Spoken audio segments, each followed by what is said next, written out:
മഴവെള്ളമെടുത്ത് ഈ പറയുന്ന ചെറിയ സൂറത്തുകൾ 70 തവണ ഓതിയിട്ട് അത് മന്ത്രിച്ച് 7 ദിവസം തുടർച്ചയായിട്ട് പ്രഭാതത്തിൽ അത് കുടിക്കുകയാണെങ്കിൽ അവൻ്റെ ശരീരത്തിലുള്ള ഏത് രോഗങ്ങളും ശിഫയാകുമെന്ന് സ്വാലിഹ്യങ്ങൾ പഠിപ്പിക്കുന്നുണ്ട്. ആ സൂറത്തുകൾ ഏതൊക്കെയാണ്, എങ്ങനെയാണത് ചെയ്യേണ്ടത് എന്ന് കൃത്യമായി വിശദീകരിക്കുന്നുണ്ട്. നമ്മുടെ ശരീരത്തിലൊക്കെ മാരകമായ രോഗങ്ങൾ നമ്മൾ അറിഞ്ഞും അറിയാതെയുമായിട്ടുള്ളതുണ്ട്. അതൊക്കെ ഷിഫയാകാൻ വേണ്ടി നമുക്കൊരിക്കലെങ്കിലും ചെയ്തു നോക്കാൻ പറ്റുന്ന വളരെ പവർഫുൾ ആയിട്ടുള്ള ഒരു അമലാണ്. അതുപോലെ തന്നെ മഹാനരായ ഉസ്മാൻ ബിൻ അഫ്ഫാൻ റളിയല്ലാഹു അൻഹു പറയുന്നുണ്ട്, മുത്തുനബി സല്ലല്ലാഹു അലൈഹി വസല്ലം തങ്ങൾ എനിക്ക് രോഗം ബാധിച്ചപ്പോൾ ഇങ്ങനെയാണ് എന്നെ മന്ത്രിച്ചിരുന്നത് എന്ന് പറഞ്ഞ് ഒരു മന്ത്രത്തിൻ്റെ രൂപവും പറയുന്നുണ്ട്. ഹബീബായ സല്ലല്ലാഹു അലൈഹി വസല്ലം തങ്ങൾ ഉസ്മാൻ ബിൻ അഫ്ഫാൻ റളിയല്ലാഹു അൻഹു മന്ത്രിച്ചൂതി കൊടുത്തത് എന്താണ് എന്ന് കൃത്യമായി സ്ക്രീനിൽ കാണിച്ച് നിങ്ങൾക്കൊക്കെ അത് ചൊല്ലാൻ പറ്റുന്ന രൂപത്തിൽ കാണിച്ച് ഇൻഷാ അല്ലാഹ് നമ്മുടെ രോഗങ്ങൾ ശിഫയാകാൻ നമുക്കും ആത്മാർത്ഥമായി ചൊല്ലാവുന്നതാണ്. നമ്മുടെയൊക്കെ ശരീരത്തിൽ ചിലപ്പോൾ നമ്മൾ അറിയാത്ത രോഗങ്ങൾ ഉണ്ടാകും. അതിപ്പോഴും നമുക്കതിൻ്റെ അടയാളങ്ങളൊന്നും വെളിവാകാത്തത് കൊണ്ട്, സിംറ്റംസ് ഒന്നും അറിയാത്തത് കൊണ്ട് അതൊരു രോഗമായിട്ട് നമ്മൾ അറിഞ്ഞിട്ടില്ല എന്നേ ഉണ്ടാവുള്ളൂ. അതൊരു പക്ഷേ രോഗമായിട്ട് മൂർച്ഛിക്കുന്ന അവസ്ഥയിലൊക്കെ എത്തിയിട്ടുണ്ടായേക്കാം. അപ്പോൾ അതൊക്കെ ശിഫയാകാൻ ഇത്തരം അമലുകൾ ചെയ്യുന്നത് കാരണമാകും എന്നുള്ളതാണ്. ഹബീബായ സല്ലല്ലാഹു അലൈഹി വസല്ലം തങ്ങൾ രോഗികളുടെ അടുക്കൽ പോകുമ്പോൾ അവിടെ വെച്ച് ചൊല്ലിയിരുന്ന ദുആകളുണ്ട്. നമുക്കെല്ലാം അറിയാം, പക്ഷെ നമുക്കതിന് ചൊല്ലാൻ സമയമില്ല എന്നുള്ളൂ. നമ്മൾക്ക് ആത്മാർത്ഥമായിട്ട് ഇതിനൊന്നും കൂടുതൽ സമയം ആവശ്യമില്ല. വളരെ പെട്ടെന്ന് നമുക്ക് ചൊല്ലാൻ പറ്റുന്ന, വളരെയധികം പെട്ടെന്ന് റിസൾട്ട് ലഭിക്കുന്ന പവർഫുള്ളായിട്ടുള്ള അമലാണ്. അള്ളാഹു നമുക്ക് പഠിക്കാനുള്ള തൗഫീഖ് നൽകട്ടെ. വിഷയത്തിലേക്ക് പ്രവേശിക്കുന്നതിൻ്റെ മുമ്പ് എല്ലാ ദിവസവും നമ്മൾ സൂചിപ്പിക്കാറുള്ളത് പോലെ തന്നെ നേരിട്ട് കാണാനുള്ള ഡേറ്റ് ചൊവ്വാഴ്ചകളിൽ മാത്രമാണ്. ചൊവ്വാഴ്ച നേരിട്ട് വരാൻ ബുക്ക് ചെയ്യാൻ വിളിക്കേണ്ടത് ഞായറാഴ്ച 10 മണിക്കാണ്. വിളിച്ച് ബുക്ക് ചെയ്തതിന് ശേഷം മാത്രമേ വരാവൂ എന്ന് ഓർമ്മപ്പെടുത്തുകയാണ്. പലരും വിളിക്കാതെയും ബുക്ക് ചെയ്യാതെയൊക്കെ വരുന്നുണ്ട്. അതുകൊണ്ടാണ് നമുക്ക് ഇടയ്ക്കിടയ്ക്ക് ഇത് പറയേണ്ടി വരുന്നത്. ഇൻഷാ അല്ലാഹ് ഇതിൻ്റെ അപ്ഡേഷനും കാര്യങ്ങളൊക്കെ ഇൻസ്റ്റഗ്രാമിലും വാട്സപ്പിൽ അപ്ഡേറ്റ് ചെയ്യാറുണ്ട്.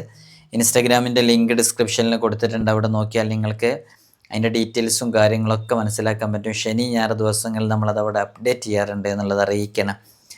അല്ലാഹു സുബ്ഹാനഹു വ തആല നമുക്ക് വലിയ വലിയ രോഗങ്ങൾ നൽകുന്നത്, വലിയ വലിയ പരീക്ഷണങ്ങൾ നൽകുന്നത് നമ്മളെ തളർത്താൻ വേണ്ടിയിട്ടോ അല്ലെങ്കിൽ നമ്മളെ അള്ളാഹുവിന് ഇഷ്ടമില്ലാത്തത് കൊണ്ടോ ഒന്നുമല്ല. ചില ആളുകൾ ഈ രോഗങ്ങൾ കാണുമ്പോൾ തന്നെ പഴി പറയും, എനിക്കെന്തേ റബ്ബ് അങ്ങനെ രോഗം തന്നതെന്ന്. നിങ്ങൾ നോക്കൂ, മഹാനരായ അയ്യൂബ് നബി അലൈഹി സ്വലാത്തു വസ്സലാം, അയ്യൂബ് നബി അലൈഹി സ്വലാത്തു വസ്സലാമിന് അള്ളാഹു എത്ര വലിയ രോഗങ്ങളാണ് കൊടുത്തത്. അയ്യൂബ് നബി അലൈഹി സ്വലാത്തു വസ്സലാമിൻ്റെ ദുആ ഇല്ലേ? അയ്യൂബ് നബി അലൈഹി സ്വലാത്തു വസ്സലാം ആരാണ്? ഒരു പ്രവാചകരായിരുന്നില്ലേ? ഒരു ഉമ്മത്തിലേക്ക് അവരെ പ്രബോധനം ചെയ്യാൻ വേണ്ടി വന്ന ഒരു പ്രവാചകരായിരുന്നു. അപ്പോൾ അള്ളാഹുവിൻ്റെ ഇഷ്ടക്കാരിൽപ്പെട്ടവരാണ് അമ്പിയാക്കൾ. ആ അമ്പിയാഇന് വരെ രോഗങ്ങളും വലിയ പരീക്ഷണങ്ങളും വന്നത് അള്ളാഹ്ക്ക് ഇഷ്ടമില്ലാത്തത് കൊണ്ടല്ല. നമ്മളിത് മനസ്സിലാക്കാൻ വേണ്ടി പറയുകയാണ്. അത് അള്ളാഹു സുബ്ഹാനഹു വ തആല ഈ ദുനിയാവ് സംവിധാനിച്ചിട്ടുള്ളത് അങ്ങനെയാണ്. സ്വർഗമല്ലല്ലോ ഇത്, ദുനിയാവാണ്, അങ്ങനെയാണ്. അതിനുള്ളൊരു കാരണവും കൂടെയുണ്ട്. പലപ്പോഴും നമ്മളത് പല വീഡിയോസിലും വിശദീകരിച്ചതുമാണ്. അള്ളാഹു ഒരടിമയെ ഇഷ്ടപ്പെട്ട് കഴിഞ്ഞാൽ ആ അടിമക്ക് വലിയ പ്രതിസന്ധികളും പ്രയാസങ്ങളും പരീക്ഷണങ്ങളും രോഗങ്ങളൊക്കെ അള്ളാഹു നൽകും. അതെന്തിനാണ് നൽകുന്നതെന്നറിയോ? അള്ളാഹ്ക്ക് അത്രമേൽ ആ വ്യക്തിയെ ഇഷ്ടമാണ്. അങ്ങനെ ഇഷ്ടമായപ്പോൾ അള്ളാഹു ആ വ്യക്തിക്ക് സ്വർഗത്തിൽ ഉന്നതമായ ഒരു സ്ഥാനം കണക്കാക്കിയിട്ടുണ്ടായിരുന്നു. ആ സ്ഥാനത്തേക്ക് ഇവൻ ചെയ്യുന്ന അമലുകൾ മതിയാകാതെ വരുന്നു. അപ്പോൾ ഇവന് രോഗങ്ങൾ കൊടുക്കുന്നു, പരീക്ഷണങ്ങൾ നൽകുന്നു, ബുദ്ധിമുട്ടുകൾ നൽകുന്നു. അതവൻ ക്ഷമിക്കുന്നു. ആ ക്ഷമിക്കുന്നതിലൂടെ ഇപ്പോൾ നിലവിലുള്ള ഈ സ്ഥാനത്തിനേക്കാളും ആ ക്ഷമയുടെ പ്രതിഫലമായിട്ട് കുറച്ചുകൂടെ സ്ഥാനം ഉയരുന്നു. അങ്ങനെ അവൻ ഉന്നതമായ സ്ഥാനത്തേക്ക് എത്തുന്നു. ഇത് മഹത്തുക്കളൊക്കെ വിശദീകരിച്ചതായിട്ട് കാണാവുന്നതാണ്. അപ്പോൾ അള്ളാഹ് നമുക്ക് രോഗങ്ങൾ നൽകുന്നത് നമ്മൾ ക്ഷമിച്ച് ആ ക്ഷമയുടെ പ്രതിഫലവും കൂടെ നമുക്ക് ലഭ്യമായി സ്വർഗത്തിൽ ഉന്നതമായ സ്ഥാനം ലഭിക്കാൻ വേണ്ടിയിട്ടാണെന്ന് ആദ്യമേ നമ്മൾ ഓരോരുത്തരും മനസ്സിലാക്കുക. പിന്നെ നമ്മൾ ശ്രദ്ധിക്കേണ്ടത്, എന്തു തന്നെയുണ്ടെങ്കിലും അള്ളാഹുവിനോട് ആത്മാർത്ഥമായി ദുആ ചെയ്യുക എന്നുള്ളതാണ്. അള്ളാഹിനോട് പറഞ്ഞുകൊണ്ടേയിരിക്കുക. നമ്മളും നമ്മുടെ റബ്ബും മാത്രം അറിയുന്ന സമയമുണ്ട്. നമ്മളും നമ്മുടെ റബ്ബിനോട് നമുക്ക് ഏറ്റവും കൂടുതൽ സംസാരിക്കാൻ പറ്റുന്ന സുജൂദിലായി കിടക്കുന്ന സമയം, തഹജ്ജുദിൻ്റെ സമയം. ഈ സമയങ്ങളിലൊക്കെ റബ്ബിൻ്റെ മുമ്പിൽ ഒരു മുസല്ല ഖിബിലായിലേക്ക് വലിച്ചിട്ട് ഈ മരം കോച്ചുന്ന തണുപ്പിലും പുറത്തു പോയിട്ട് വുളു എടുത്ത് അള്ളാൻ്റെ മുമ്പിൽ സുജൂദ് ചെയ്ത് നിനക്ക് ചോദിക്കാൻ പറ്റുമോ? തീർച്ചയായും റബ്ബതിന് പരിഹാരം കാണും. അള്ളാഹു നമ്മുടെയൊക്കെ ശരീരത്തിലെ എവിടെയെങ്കിലും എന്തെങ്കിലും രോഗങ്ങളുണ്ടെങ്കിൽ റബ്ബ് സുബ്ഹാനഹു വ തആല അതൊക്കെ നമുക്ക് ശിഫ നൽകി അനുഗ്രഹിക്കുമാറാകട്ടെ എന്ന് നമുക്ക് ആത്മാർത്ഥമായി ദുആ ചെയ്യാം. ആദ്യമായിട്ട് നമ്മൾ പറയാൻ പോകുന്നത് വളരെ മഹത്വമുള്ളൊരു അമലാണ്. നല്ല ശുദ്ധിയുള്ള ഒരു ഗ്ലാസ്, ഒരു കൂജ, ഒരു കോപ്പ എടുത്ത് അതിൽ അല്ലാഹ് എന്ന ജലാലത്തിൻ്റെ ഇസ്മ 66 തവണ അത് എഴുതിയിട്ട് രോഗിയെ കുടിപ്പിക്കുക എന്നുള്ളതാണ്. ഏത് രോഗവും അത് കാരണമായിട്ട് ഷിഫയാകും. നിങ്ങൾ ചെയ്തു നോക്കൂ. നമ്മൾ അസ്മാഉൽ ഹുസ്ന പറയുമ്പോൾ അറിയാം അല്ലാഹ് എന്ന് പറയുന്ന ഇസ്മിൻ്റെ അദദ് എത്രയാണെന്ന്. 66 തവണ അല്ലാഹ് എന്ന് എഴുതിയിട്ട് അത് ഏത് രോഗിയെ കുടിപ്പിച്ചാലും ബി ഇദ്നില്ലാഹി തആല രോഗങ്ങൾ ഷിഫയാകാൻ അത് കാരണമാകുമെന്നുള്ളതാണ്. മറ്റൊരമലാണ് മഴവെള്ളമെടുത്തു അതിൽ സൂറത്തുൽ ഫാത്തിഹ, ആയത്തുൽ കുർസി, സൂറത്തുൽ ഇഖ്ലാസ്, മുഅവ്വിദത്തൈനി, ഫലഖുന്നാസും ഇത് ഓരോന്നും 70 തവണ മന്ത്രിക്കുക. അപ്പോൾ ഇഷ്ഫി എന്ന് പറഞ്ഞിട്ടാണ് ഊതേണ്ടത്. അങ്ങനെ മന്ത്രിച്ച് ഇത് പ്രഭാതത്തിൽ രോഗിക്ക് കുടിക്കാൻ കൊടുക്കുക. 7 ദിവസം തുടരെ അങ്ങനെ ചെയ്യുക.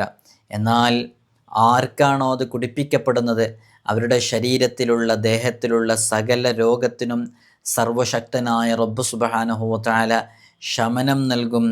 അവൻ്റെ ശരീരത്തിൻ്റെ ഇൻറ്റേർണൽ ഓർഗൻസിനുള്ള ആന്തരികാവയവങ്ങളിലുള്ള ഏത് രോഗങ്ങളുണ്ടോ, അവന് കണ്ടെത്താൻ സാധിക്കാത്ത രോഗങ്ങളുണ്ടോ, അതൊക്കെ ശിഫയാകാൻ അത് കാരണമാകും. ഇപ്പം നമുക്കത് ചെയ്യാൻ പറ്റുന്ന ഒരമലും കൂടെയാണ്. മഴവെള്ളം എടുത്തതിൽ സൂറത്തുൽ ഫാത്തിഹ 70 തവണ, ആയത്തുൽ കുർസിയും, സൂറത്തുൽ ഇഖ്ലാസ്, മുഅവ്വിദത്തൈനി ഇതൊക്കെ ഓതിയിട്ട് വളരെ ആത്മാർത്ഥമായിട്ട് ഊതി രോഗശിഫായിന് വേണ്ടി പ്രത്യേകം നമുക്ക് ചെയ്യാവുന്നതാണ്. അള്ളാഹു നമ്മുടെ രോഗങ്ങൾക്കൊക്കെ ആജിലായ കാമിലായ ശിഫ നൽകി അനുഗ്രഹിക്കുമാറാകട്ടെ. ഹബീബായ സല്ലല്ലാഹു അലൈഹി വസല്ലം തങ്ങൾ മഹാനരായ ഉസ്മാൻ ബിൻ അഫ്ഫാൻ റളിയല്ലാഹു അൻഹു മഹാനവർകൾക്ക് മന്ത്രിച്ചു കൊടുത്തൊരു മന്ത്രമുണ്ട്. എന്താണെന്നറിയോ? ഉസ്മാൻ ബിൻ അഫ്ഫാൻ റളിയല്ലാഹു അൻഹു പറയുന്നുണ്ട്, എനിക്ക് രോഗമായപ്പോൾ ഞാനതിൻ്റെ അറബി ഇബാറത്തുകളൊന്നും വായിക്കുന്നില്ല. ഇത് ഇഹ്യാ ഉലൂമുദ്ദീൻ ഉൾപ്പെടെയുള്ള കിതാബുകളിലൊക്കെ നമുക്ക് കാണാവുന്നതാണ്. ബൈഹഖി റളിയല്ലാഹു അൻഹു റിപ്പോർട്ട് ചെയ്തൊരു ഹദീസും കൂടെയാണ്. നമുക്ക് നോക്കാം. ഹബീബായ സല്ലല്ലാഹു അലൈഹി വസല്ലം തങ്ങൾ ഉസ്മാൻ ബിൻ അഫ്ഫാൻ റളിയല്ലാഹു അൻഹു രോഗം ബാധിച്ചപ്പോൾ അവിടുന്ന് മന്ത്രിച്ചു കൊടുത്തത് ബിസ്മില്ലാഹിർ റഹ്മാനിർ റഹീം ഉഈസുക. ഞാനതിൻ്റെ ടെക്സ്റ്റ് ഡിസ്പ്ലേയിൽ കാണിക്കാം.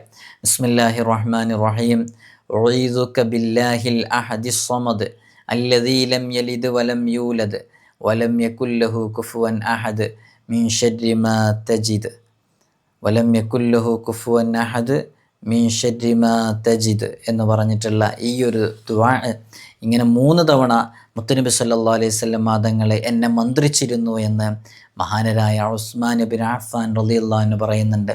ഇതൊക്കെ നിങ്ങൾക്ക് സ്ക്രീൻഷോട്ട് എടുക്കാൻ പ്രയാസമാണെങ്കിൽ നമ്മളെല്ലാ ദിവസവും പറയാറുണ്ട്. നമ്മൾ ഇൻസ്റ്റഗ്രാമിൻ്റെ ബ്രോഡ്കാസ്റ്റ് ലിസ്റ്റിൽ ഇവിടെ കാണിക്കുന്ന എല്ലാ ദുആഉം, എല്ലാ ദിക്റുകളും, എല്ലാ സൂക്തങ്ങളും നമ്മൾ അവിടെ അപ്ലോഡ് ചെയ്ത് വെച്ചിട്ടുണ്ട്. നിങ്ങളതിൽ ക്ലിക്ക് ചെയ്ത് കഴിഞ്ഞാൽ സേവ് കൊടുത്ത് നിങ്ങളുടെ ഫോണിലേക്ക് അതെത്തും. അപ്പോൾ നല്ല ക്ലാരിറ്റിയിൽ നിങ്ങൾക്ക് കാണാൻ പറ്റും. അപ്പോൾ നല്ല വൃത്തിയിൽ നിങ്ങൾക്കത് ചൊല്ലാനും പറ്റും. ഇങ്ങനെ നമ്മുടെ ശരീരത്തിൽ നമ്മളറിയാത്ത ഒരുപാട് രോഗങ്ങളുണ്ട്. ഇതൊക്കെ ഷിഫയാകാൻ അള്ളാഹിനോട് നമുക്ക് ചോദിക്കാൻ പറ്റുന്ന അമലുകളാണ് ഈ പറയുന്നത്. നിങ്ങൾ നോക്കൂ, നമുക്ക് എന്തെങ്കിലും ഒരു പനി വരുമ്പോൾ, എന്തെങ്കിലും ഒരു തലവേദന വരുമ്പോൾ, കാലിനൊരു നീര് വരുമ്പോൾ നമ്മൾ ഡോക്ടറെ കാണിക്കുന്നു. നമുക്കത് സാധാരണ ഒരു നീരായിട്ടായിരുന്നു തോന്നിയത്. ഡോക്ടറെ കാണിച്ചപ്പോൾ ഡോക്ടറാണ് പറയുന്നത് ഒന്ന് ടെസ്റ്റ് ചെയ്യണം എന്ന് പറയുന്നത്. അങ്ങനെ യൂറിൻ ടെസ്റ്റും എല്ലാ ലിവർ ഫങ്ഷൻ്റെ ഒക്കെ ടെസ്റ്റുകൾ മൊത്തം ചെയ്തു നോക്കി.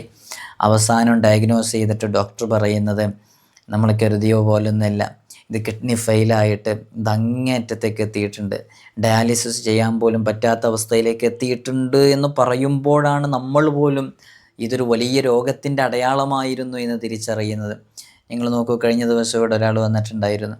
അവർ പറഞ്ഞത്, ഉസ്താദേ, എനിക്ക് നല്ല ആരോഗ്യമുള്ള ആളാണ് ഞാൻ ഇത്രയും വയസ്സ് വരെ 2 കൊല്ലം മുമ്പ് വരെ ഞാൻ നല്ല ആരോഗ്യത്തോടു കൂടെ ഞാൻ നന്നായിട്ട് പണിയെടുത്ത് അധ്വാനിച്ച് ജീവിച്ചിരുന്ന ആളാണ്. ജീവിതത്തിൽ ഒരു പ്രശ്നം ഉണ്ടായിട്ടില്ല. നല്ല സന്തോഷത്തോടു കൂടെ ജീവിതം മുന്നോട്ട് കൊണ്ടുപോകുന്ന ആളായിരുന്നു. എന്തു പറയാനാണ് ഉസ്താദെ, അള്ളാഹുവിൻ്റെ വിധി എന്ന് പറയാൻ. എനിക്ക് ക്യാൻസർ പിടിപെട്ടിരിക്കുകയാണ്. ഡോക്ടർമാർ വല്ലാത്ത പ്രയാസമാണ് പറയുന്നത്. കീമോ ചെയ്തുകൊണ്ടിരിക്കുന്നുണ്ട്. സാമ്പത്തികമായിട്ട് വല്ലാത്ത ബുദ്ധിമുട്ടിലാണ്. ഈ രോഗം എന്നെ വല്ലാതെ അങ്ങ് തളർത്തിക്കളഞ്ഞു എന്നൊക്കെ പറഞ്ഞപ്പോൾ ശരിക്കും പറഞ്ഞാൽ അദ്ദേഹം ഒരിക്കലും പ്രതീക്ഷിച്ചിട്ടില്ല. ഇപ്പോഴും ആ രോഗമുണ്ട് എന്നുള്ളത് അദ്ദേഹത്തിന് അങ്ങോട്ട് ഉൾക്കൊള്ളാൻ പോലും കഴിയുന്നില്ല. 2 വർഷമായി രോഗമായിട്ട് ട്രീറ്റ്മെൻറ്റ് എടുത്തുകൊണ്ടിരിക്കുന്നു. അള്ളാഹു അവർക്ക് ശിഫ നൽകി അനുഗ്രഹിക്കുമാറാകട്ടെ. ഇതൊന്നും നമ്മൾ അറിയുന്നില്ല. 4th സ്റ്റേജിലൊക്കെ എത്തിയിട്ടാണ് പലപ്പോഴും ക്യാൻസറിൻ്റെ അടയാളങ്ങളൊക്കെ നമുക്കറിയുന്നതും നമ്മൾ ചെക്ക് ചെയ്യുന്നതും നമ്മൾ ട്രീറ്റ്മെൻറ്റ് എടുക്കുന്നതും. അള്ളാഹു അത്തരം മാരകമായ രോഗങ്ങളെ തൊട്ടൊക്കെ നമുക്ക് വലിയ കാവൽ നൽകി അനുഗ്രഹിക്കുമാറാകട്ടെ. ഇൻഷാ അല്ലാഹ് വളരെ ആത്മാർത്ഥമായിട്ട് നമുക്ക് ഈ പറഞ്ഞ അമലുകളൊക്കെ ചെയ്യാവുന്നതാണ്. വഈദുക ബില്ലാഹിൽ അഹദിസ് സമദ് അല്ലദീ ലം യലിദ് വലം യൂലദ് വലം യകുൽ ലഹു കുഫുവൻ അഹദ് മിൻ ശർരി മാ തജിദ് എന്ന് പറയുന്നത് ഇമാം ബൈഹഖി റളിയല്ലാഹു അൻഹു റിപ്പോർട്ട് ചെയ്യുന്ന ഹദീസാണ്. ഇഹ്യായിൽ ഇമാം ഹുജ്ജത്തുൽ ഇസ്ലാം അബൂ ഹാമിദ് അൽ ഗസാലി റഹ്മത്തുള്ളാഹി അലൈഹി കൊണ്ടുവരുന്നുണ്ട്. ഇത് 3 പ്രാവശ്യം മുത്തുനബി സല്ലല്ലാഹു അലൈഹി വസല്ലം തങ്ങൾ എന്നെ മന്ത്രിച്ചിരുന്നു എന്ന് പറയുന്നുണ്ട്. ഉസ്മാൻ ബിൻ അഫ്ഫാൻ റളിയല്ലാഹു അൻഹു ഇഹ്യയിൽ കാണാവുന്നതാണ്.